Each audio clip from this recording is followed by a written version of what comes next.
So without further ado, I'd like to just let the man speak for himself and welcome Tim back to the podium to tell us a little bit more about what you're doing here and the talk, and we could just unless you wanted to.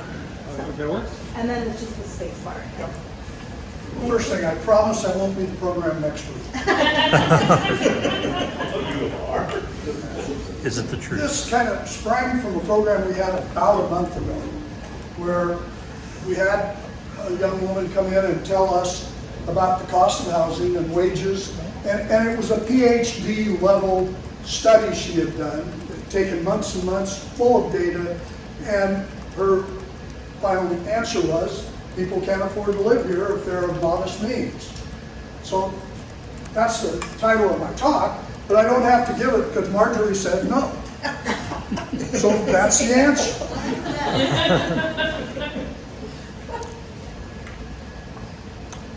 So what is the answer? Now we had a program, the answer was there, no, people of modest means can't live here. I agree with the conclusion. There's no argument whatsoever that people of modest means can't afford housing the way we expect to afford housing in the greater Portland area. She didn't tell us why. She just said that wages aren't high enough to afford living expenses, and that's correct. She did answer a question one of you asked. Her solution was to raise the minimum wage and to encourage unions. I'm not going to talk about that a lot. I'll mention it later. I'll give myself away. I don't think that's a solution that's feasible. Just so you know what my biases are, and they're pretty deep, I spent 50 years as a land developer. I probably worked on a dozen, maybe even 24 subdivisions from here to Portland over those 50 years, buying raw land, turning it into lots with water, sewer, roads, streets, cable TV, and all the things that's needed, selling it to somebody that builds a house on it. And I'll tell you, I have no obvious solutions to the problem. But I do think understanding why there's such a discrepancy between cost of housing and wages might help us move towards some kind of solutions. And I'll add some of the data in here. I've got 4 people who helped supply data. Virginia Nolan from Habitat gave me a bunch of very good data that I think helps explain things. Tanya Peterson, realtor in Forest Grove, looked up some things and gave me some good data. Dan Riordan, who's a city planner, gave me some information from the city's point of view. And another realtor in Hillsborough, Don Jones of John L. Scott, gave me some and reviewed this presentation to tell me if I was, in his opinion, headed in the right direction.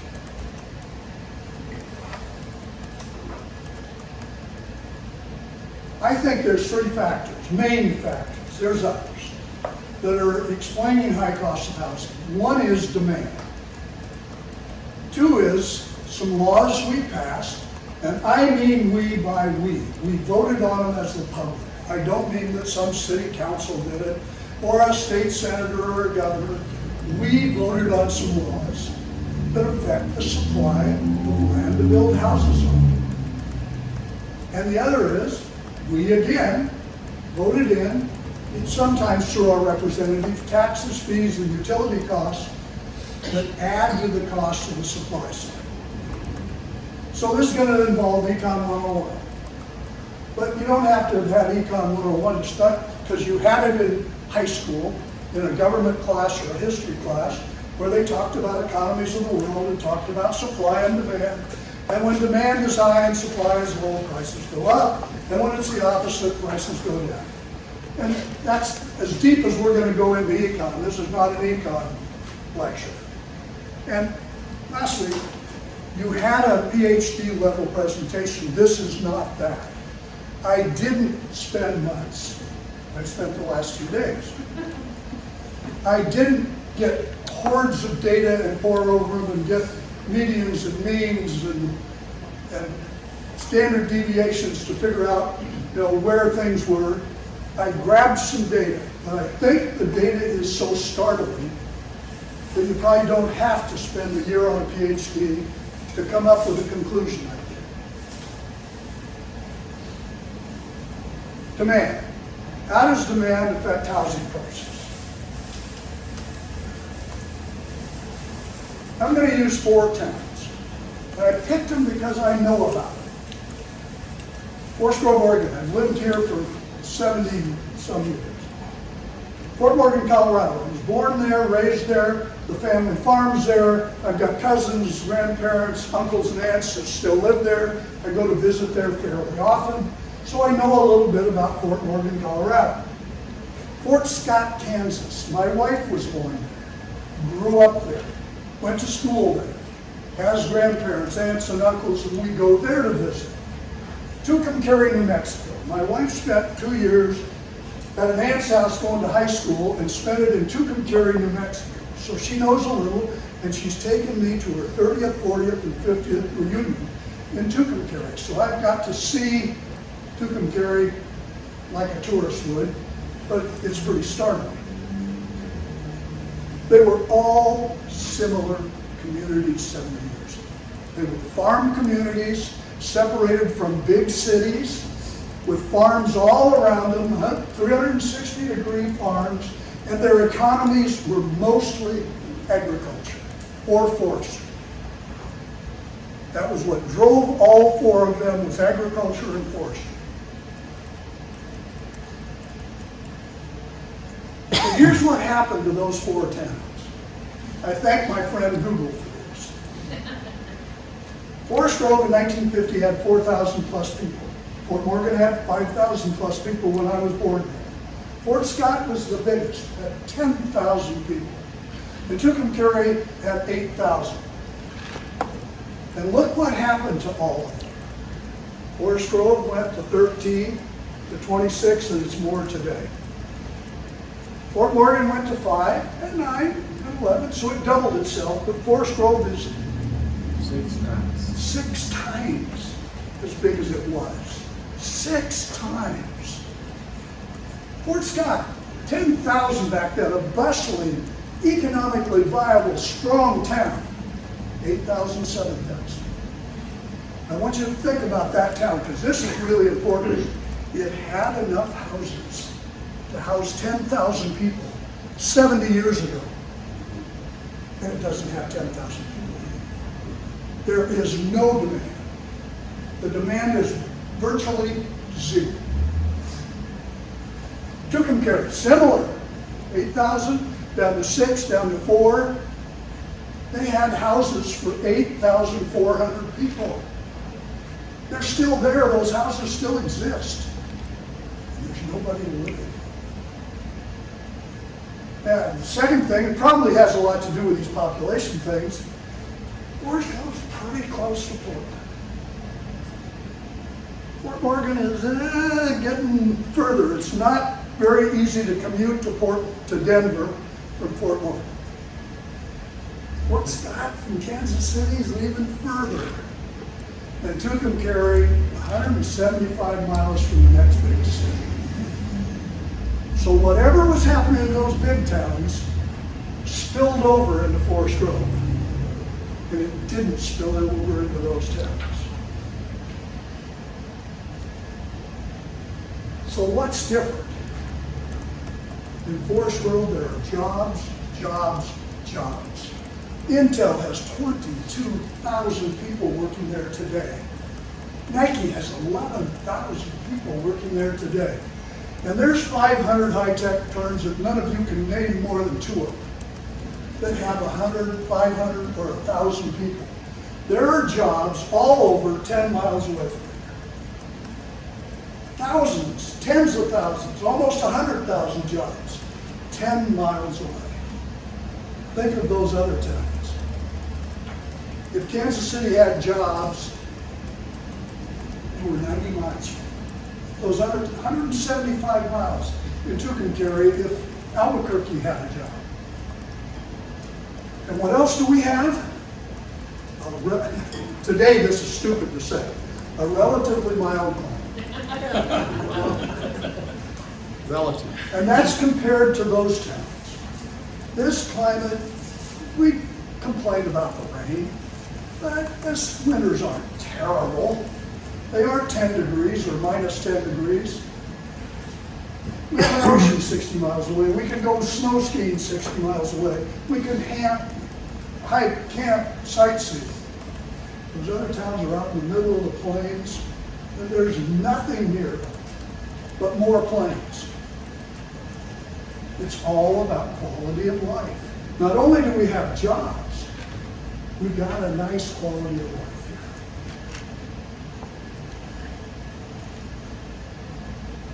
So what happened to the others? Fort Scott lost an 11-state insurance company called Western Insurance. It did business in Oregon. And it lost it not because it failed in business, because it was so good it got bought out 3 times. And by the third buyout by Liberty Mutual, who you see an ad on TV 10 times a day, they moved everybody out of that town. They shut down an office of 60,000 square feet with hundreds and hundreds of employees and moved them where Liberty Mutual is. They lost a massive amount of jobs for a town that size. And that wasn't all. They had a company, I don't know if you've heard of it, Keyword Clothes. It was the brother of Oshkosh by Gosh. They both did the same thing in different places. They made farm good overalls, welders' clothes, and similar things. They were very successful. They had 500 jobs. Those jobs went to Mexico. Fort Morgan, where I was born and raised, my grandpa went to the Great Western Sugar Company all summer delivering sugar beets. It was the largest sugar refinery in the U.S. It's a massive building. Shut it down. That sugar's processed overseas. And all of them had very cold winters, and I mean 10-degree winters, and very hot summers. I mean 100 degrees day after day after day after day. Tucumcari was once the main roundhouse where 2 railroads met from LA to Chicago. It had about 1,000 workers. They were repairing trains, and they were the porters and the engineers and the other people who lived there and got on the trains when they changed shifts. They moved those roundhouses and those jobs to LA and Chicago. And they shut down their biggest employer. So we got these 3 towns who lost major employers they had 70 years ago. They're not near a town where there's other jobs. It's cold in the winter and it's hot in the summer. Frankly, nobody wants to live there. And here's what it means. Now, I didn't look at every listing in Tucumcari. And you might go find some and say, I cherry-picked one. Well, I found 4 or 5 or 6, just like this one. A house for $40,000. That could go on your American Express. You want to be a partner at it? $40,000. There are more than one of those in town. There are multiple houses at $40,000.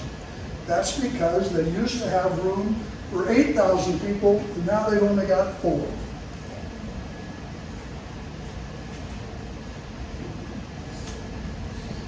Fort Scott, a house for $45,000, and they've got multiple houses.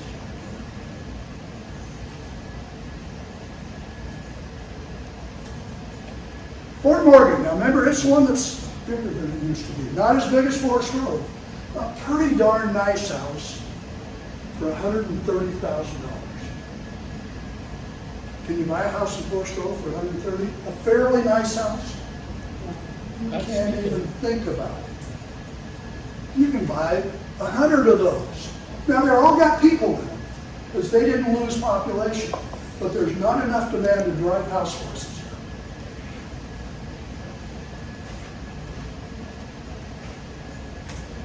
Forest Grove. Now you're going to be able to tell me you can find one a little cheaper, and you can, but this is pretty classy. A house in Forest Grove is not much, $460,000. And that's a starter home. It's a starter home. 460. 10 times what 2 of those towns are, 4 times what the other one is. And you can find lots of 460s, but you won't find any 300s.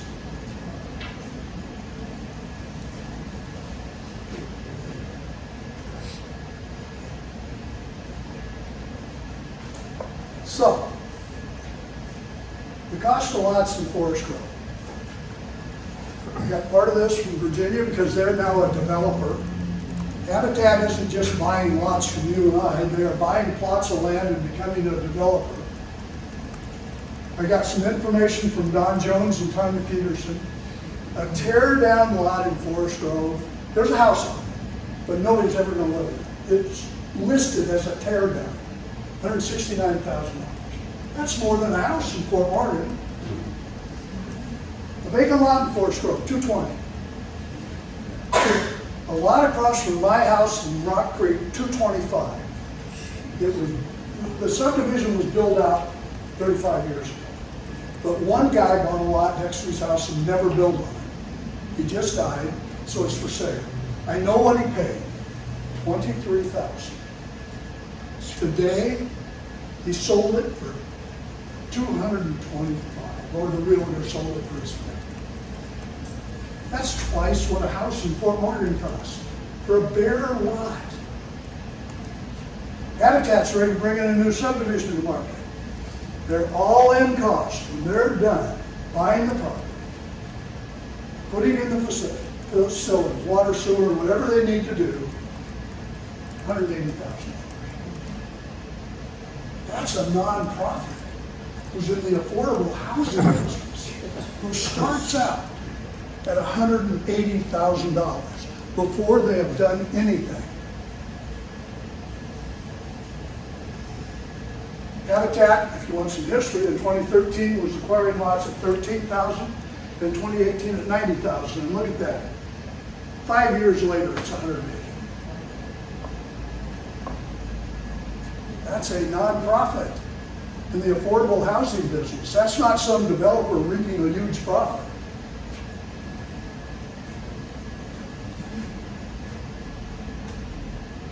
I had to throw this one in. This is my wife's grandfather's house. She grew up in it. Her dad died in World War II. Her mom and she lived in the house with her grandfather. He died, and her mom was over 80, and she inherited the house. There was no way she could handle the house. It's got 9 bedrooms and 6 baths. It's mammoth. It sits on a third of a city block. Her grandfather he happened to be the chief counsel for that insurance company that's gone. He was very wealthy. So we were asked to come back by her mother, who was in her 80s, and help her clean the house out and sell it. So we spent a week getting rid of 70 years worth of family history. And I went to see the realtor. Anybody want to guess what you can buy that house for in Fort Scott? $75,000. No. Wow. Yes. So I asked this brilliant question. Well, it needs a little work. It didn't need much. It's in good shape. He said, yeah, it might need a new roof. And it needs some paint. And I said, well, what if I bought it? I'll give my mother-in-law $75,000. And I'll spend $50,000 and do these things that you say, what can I sell it for? He said, $100,000. There is no market.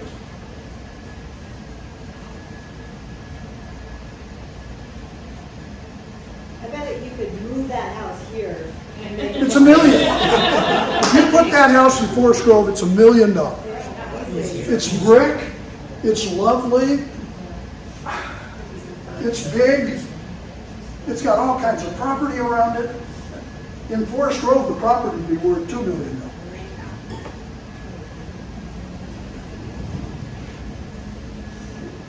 Okay, that's the demand side.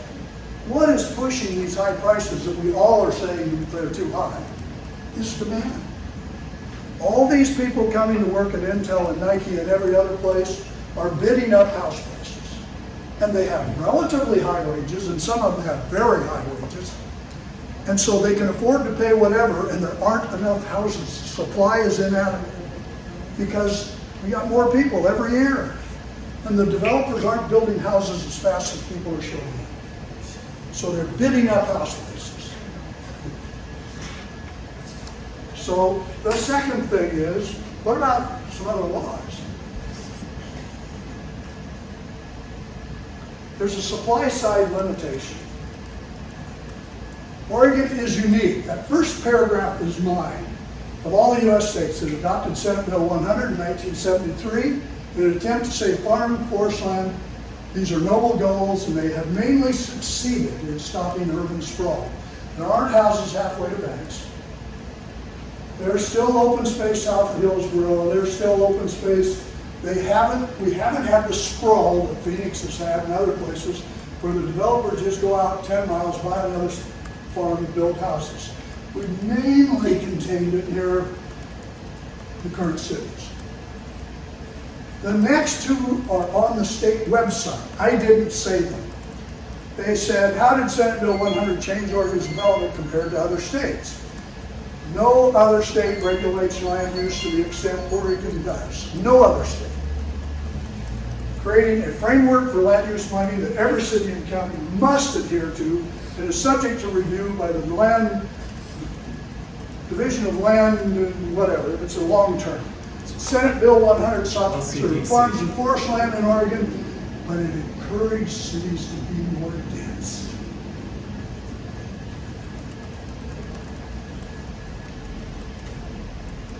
So what was the practical effect? It did save farmland. So if that's your goal, if you're in love with farmland and forest land, and who is? I asked Motherhood and Appleton, who wants to destroy farms or forests? But it did force every city to draw a circle around itself. Now, I was on the planning commission, and I think Carl might have been in the city council when that happened. It's interesting how it happened. The bureaucrats, those are the state officials and the metro officials, came around to every city and said, we're going to do this land use planning thing. You need to draw a circle around yourself, but you get to decide where it is. That was true. But we urge you to draw it as close to the city as you possibly can, and we will let you change it when you want to. That was a lot. Forest Grove drew theirs pretty darn tight. I was one of 2 votes on the planning commission that said it was too tight. Dave Easton, who was a member of this club and owned Base Hardware, and I voted no. He thought it belonged down to Ward Road. But we drew it just barely on the edge of the city. You didn't have to recuse yourself? Pardon? You didn't have to recuse yourself from that vote? No. I wasn't, and I didn't own any pieces of property it would have affected at the time. If I'd owned one, I would have recused myself. I owned some later, and I'm going to tell that story in a minute. What that meant was, housing developers can only approach landowners who were inside the boundary. They lost all the market outside the boundary. While this saved farmland, there were a limited number of parcels that developers could possibly buy. And the owners of those parcels knew they were the only game in town. And they demanded higher prices. I have the real example. We bought a piece of land just north of Forest Grove in 77, 78. It was a corporation of 72 people. I was the vice president. We paid $5,000 an acre to the farmer who owned that piece of land. And at the time, he could have sold it to another farmer for $3,000 an acre. So we gave him $2,000 more than he could have got in other kinds of markets. Soon after, Forest Grove adopted its urban growth plan, as required by Senate Bill 100, and they drew it really tight. The line was just outside our bridges. We were inside.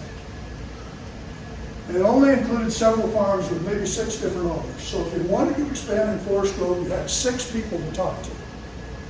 Some of them wanted to keep farming and didn't even want to talk to you, and the others now knew they had a golden nugget.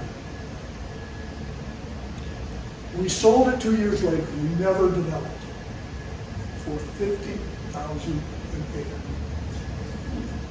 5 years later, that line made a difference of $5,000 to $50,000, just where they drew a line on that.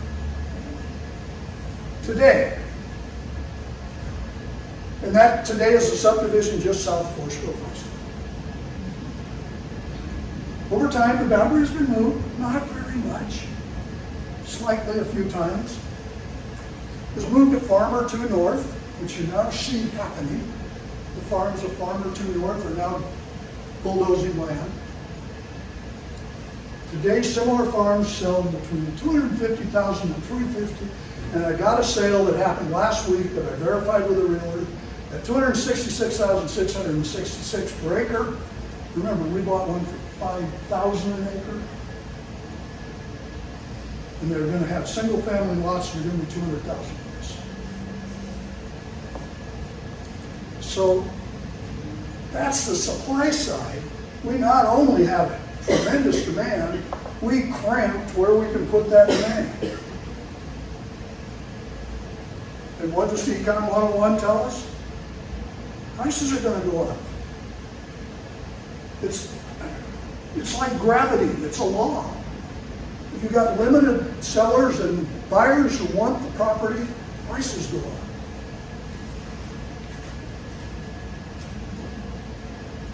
If I go to those other three towns, I can buy acreage for $5,000 to $10,000 an acre instead of $200,000 or $300,000. But why would I? I will build a subdivision that nobody wants the houses in.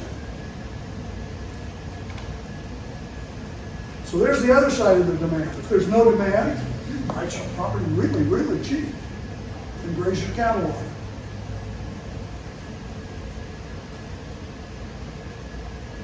Taxes and fees. We all hate taxes.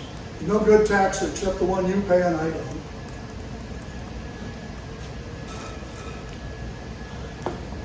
So that's the third factor. Now, this was a political shift that occurred in about 1980. And I was going to public hearings weekly because we were buying land and getting it rezoned and getting it annexed to cities and getting plats approved. And at every meeting, there was a cry from the public at public comment periods and a cry from some of the councilors that we need to make development pay for itself. That became a term that was used on, make development pay for itself. I already live here, I don't want to pay for development. And that seems like a pretty noble goal. I own my house, I built my house, I live in town, why should I pay for the next guy who builds a house out of town? It gained momentum, and all government agencies, and I mean all, began developing system development charges known as SDCs. Now here's what happened before SDCs. If you bought a home and the city or the county needed to build capital, like a water tank or a sewage treatment plant or a road, they put it in a bill, either a utility bill if it was water, or a sewer bill if it was sewer, or they sold a bond and put it on your property taxes. In effect, the cities were financing those improvements for those houses over the life of the house. Instead of saying, your house needs this much facility, pay for it, they said, your house needs this much facility, we'll give you 30 years to pay for it. That was the technique. There were no SDCs. Today in Forest Grove, I got this directly from the city. If you go to get a permit, you will, before you do anything, pay them $45,000 per house. There's a water SDC, a sewer SDC, a traffic SDC, about 6 of them. When we were getting building permits in 1975, we were paying $500 for a building permit with no SDCs. So what we've done is front-loaded all the facilities costs into the houses. Habitat pays the same amount, $45,000 a house, while trying to build affordable housing.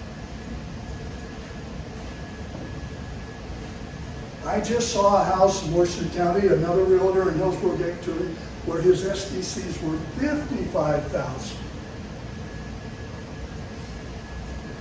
So just so I understand, the system development fees, that covers the cost of infrastructure for that house. In the past, you're Yeah. saying that whoever owned that house would pay for that infrastructure through liens against their, or onto their property taxes. What they would get was either a utility bill that said capital on the bottom, and you've used this much water, that our capital expenditures cost you $8 this month, or some number. But it was Or, on their property tax bill, they said, here's what it costs for schools here, and here is an infrastructure bill on your, which again was spread over the life of the house. You paid $500 for the new sewer. So, and that was maybe, is that at a time when individuals were building their own homes, whereas now you have. No, developers were building homes. Okay, so it was still for, then the person owning the house. He was gonna bear the cost, but he had 30 years. Now the developers. Now the developer, no he doesn't, because he passes it directly to the homeowner, So who cares then, if it's still the same amount, you still because pay it it? front loads everything. Yeah. okay. Next slide. All right, it's still the same amount, it's just paid different. It just that you have to pay it now. Do most people walk up with $45,000 of cash to hand to the city? No. So what they do now is they borrow it from a bank, pay interest on it for 30 years, and pay the $45,000 back. They used to pay it back to the city, who wasn't charging any interest. They were financing these things. That's what the public was doing, was financing capital. And now the financing is done by the bank. Got it, thank you. So in summary, very high demand from well-paid workers is driving up prices. It's Econ 101. There are no evil people in this thing. In fact, I had somebody, we had an email exchange about this with about 100 people. I made the mistake of weighing in when somebody said developers are bad guys and they charge too much. So I got to reply and reply and reply. Their point was, the developers are so rich, they're making so much money, this is not a problem, they ought to just pay it. But the problem is, that isn't what happens. They pass it on. Because if they can't, they don't build.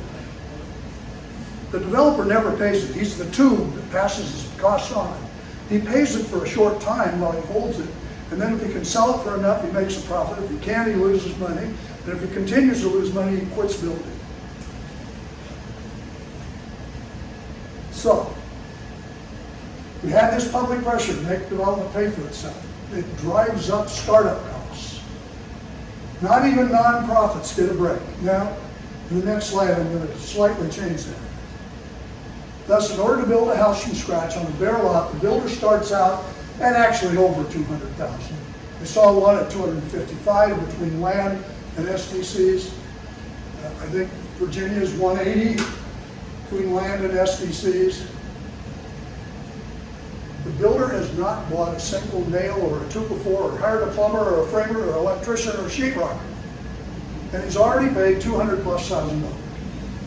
We're not going to build any $130,000 houses like Fort Morgan has when you start out with a bare piece of land at $200,000. In a high demand market, that's not even part of my talk, all of those trades now charge higher prices. If you're an electrician and you could work 150 hours a week, you don't. You raise your price. And that's what's going on. If anybody's tried to hire an electrician or a plumber, they're a month out. So they charge way more than they were 5 years ago because they can, and because that's also how supply and demand works. If you've got more work to do you can possibly handle, you raise your price. So all of that other stuff now costs way more when you started at $200,000 to build the house. Now, Habitat gets an advantage. They have some free labor, donated free labor. So they can get in a little better than the private developer who's got to pay all these people. But Habitat even has to pay electricians, plumbers, they have to pay the skilled trades. You can't have beginners wiring houses. They can do things like sheetrock and framing, fix the yard up, So they get some advantages. That's the advantage of them being a nonprofit, is they get donated labor and donated money and grants.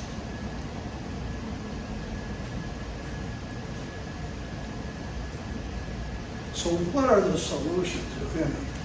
I'm going to tell you the first problem, there is no solution. Demand is here, and unless it goes away, there is no solution. We can have more affordable nonprofit builders like Habitat, and I'm not knocking them. I was the president of Habitat and built the first 2 houses. But they built 20 houses over 20 years. 1 a year, that's not affecting demand. It's not affecting the supply. It's not affecting the marketplace. It's giving one person a house to live in, cheaper than they would have been anyway, which is a great thing to do. But in the big picture, it's not affecting very much. They plan to build 7 in the next 5 years. That's over 11 years. And they build a subdivision and become a developer. So they got 12 they hope to build over the next few years. But again, 12 houses over 4 or 5 years isn't going to change demand a tenth of 1%. It'll just give 12 people a nice house at less than they would have paid otherwise. We could maybe look at urban growth boundaries. The governor is even suggesting that. She's suggested with 36,000 houses, short of the need for houses today in Oregon. 36,000 houses short. So she's suggesting things like, let's loosen up the boundaries. So maybe that's going to help a little. Maybe at some point, government might want to take a look at SDCs. You know, when they started, they were 2 or 3 or 4 or 5,000 a house. But when they found out they could do it, they just kept putting more SDCs. And what it's allowed them to do is build their capital budgets and build water plants and fix roads and do all the things they have to do with it. But it has set the starting price of houses 50,000 higher than it would be otherwise. Now here's one. You can play with the minimum wage and begin to address the issue. That was what our prior speaker said. But I think that's just blowing in the wind. They're so far apart between low-end wages and housing costs. I don't think you can raise wages enough to make a significant kind of a difference. Now, I'll give you my talk on minimum wages.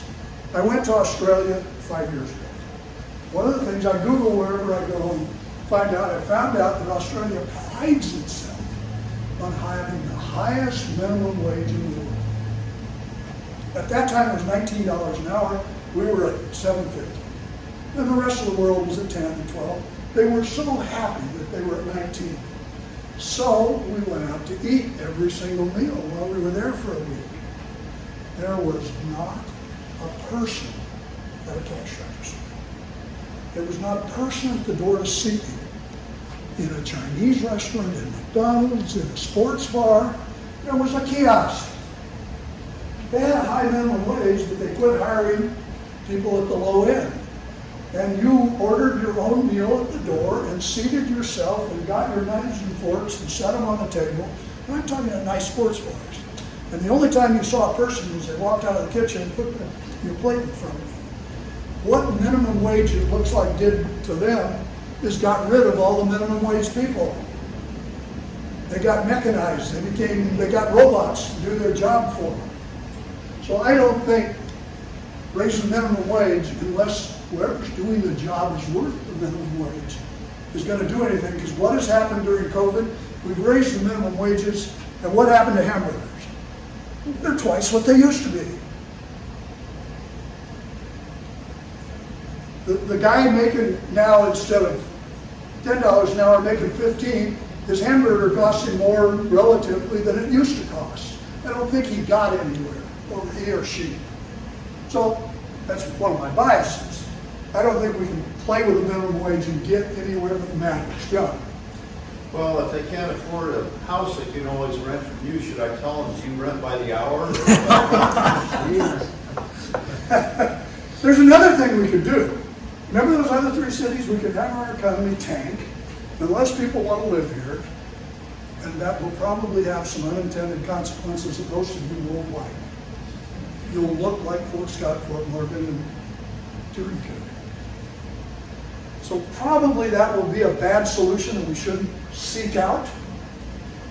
We could do, and I don't know that it'll change much, do everything possible to train and educate our workforce so no more people can earn wages in line with housing costs.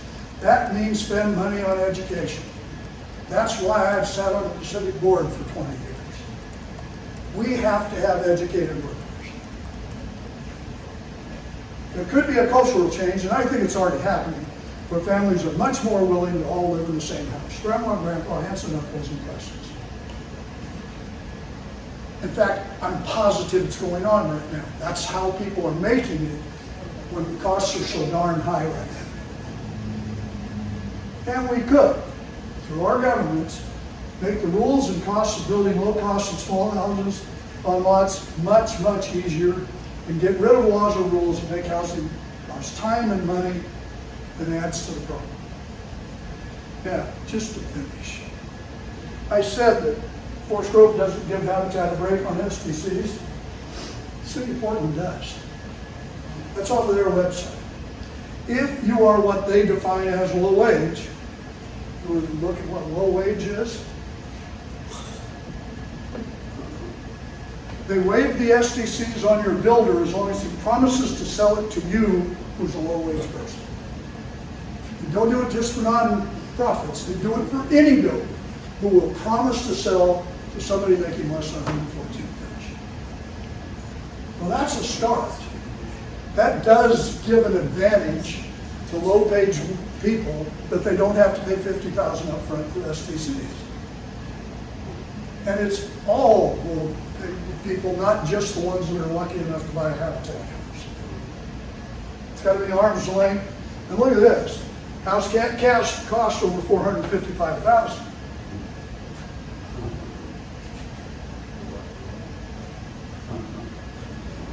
Any questions? I have a question. What is the interest rates on the loans due as a lever for your scenarios here? 7%. I mean, we know that they've been higher. They're way higher. John, have you looked at a loan recently? Yeah, getting awfully close to 7%. 7%. That's what I would have guessed. And actually, my thought on it all, I thought about it about 6-7 years ago, and everything you've said is true. It will help a lot of people by getting land costs down, reducing existing development fees. But ultimately, when you start talking 7% interest, $450,000, $600,000 homes, a significant percentage of the population can never afford a house. But why does apartment living have to be like apartment living? I found that at about 1.5% extra cost for soundproofing, 3.5% more for all kinds of amenities. In other words, say $70, $80 a month more rent. You can actually build something that would be a decent place for people to live. If the market doesn't do that, you either have the standard low-ball garden apartments or 3,000 a month condos in Portland. And I don't know why more people aren't stuck up to do that. I don't either. And I know it's possible because I did it. Now, in answer to your question, John's in the ballpark. It's 6 to 7%. I got 4 kids who have home loans that they got 5-10 years ago. They're at 2. Yeah, but I'm talking about people entering the market now. If you're going to, that's the problem. Right now, everything is conspiring against you. Powell keeps jacking the interest rate because he wants to slow the economy down. It's up to near 7%. Land costs are out of control. STCs are really expensive, and you're competing against everybody who's coming here because this is a great place to be. Jim. The Oregonian has a story the other day stating that people with money were leaving Portland area. Yeah, that's a tax issue. They're leaving because Portland passes taxes over and above the state taxes, and people are saying, well, I'll go live in Beaverton or like us, or Forest Grove and not pay those taxes. Keep it on capital gains. Yeah. Yes. I really appreciate your presentation a lot, Tim. There's 2 things that you didn't touch on, and it certainly would be another presentation. And that is the influence positive and negative of Metro, and the fact that Metro is the gatekeeper for the urban growth boundary. Yes. And in the 34 years I've lived and worked here in Cornelius, we have never had any help to develop the commercial aspect of this town to create a base of work, which was your point You with talk about commercial or industrial? Doesn't matter if it doesn't matter. We'll disagree. I Okay, believe on so industrial let's is just not say commercial. commercial in the sense of somebody who has a retail outlet and/or an industrial, I'm making widgets in a big building. Here's Both how of I, those- here's both how I of those- separate those two. Both of those have not been, I agree with your, you're right. They those haven't done have not, anything. those have not developed in this town. Yes. And thus, all the property, all the dirt that was virgin got turned into housing And not and enough. made everybody go away. And so, and just like like I think Forest Grove is doing to everything from 47 up David Hill. They're making all those people live there for $600,000 in a Chad Davis Cracker Jack, and they're gonna do all their shopping in Hillsborough on their way home. So we have your example of, was it Fort Scott? That example of the fact that they let their business community be decimated or dissipate is what we as chamber and Rotary leaders need to work on, is making our communities viable for workers so that they stay here and support one another as neighbors. That's a personal soapbox. I'm sure we may That's fine. disagree and we can talk I'm later. going to tell you, I agree 90% with what you're saying, but here's what I'll tell you about the commercial side. It grows in direct proportion to the population. Nobody builds a grocery store that there aren't enough people to come in and buy the groceries. I have owned 3 pieces of land that could have gone to grocery stores. They don't come because Forest Grove's too small a market. What about the grocery store that was supposed to be by the Jesse Quinn? Well, it isn't there, is it? Well, where is it? Why? It didn't come, it can't Because make it. there's not enough people. There's here not to enough support. people to support it. Because you've got Look, you've got Safeway, Walmart you've got Walmart, and you've got Fred Meyer and Safeway. And here's what the large grocery store, they draw great big circles around where they're thinking of putting the store. They count how many people are in them, and they say, there's enough for another grocery store, or there isn't enough. And every time they draw it around Forest Grove, there isn't enough for enough. Those 3 stores are absolutely covering the whole grocery market. There's no place for another grocery in town unless he thinks he can steal it from them.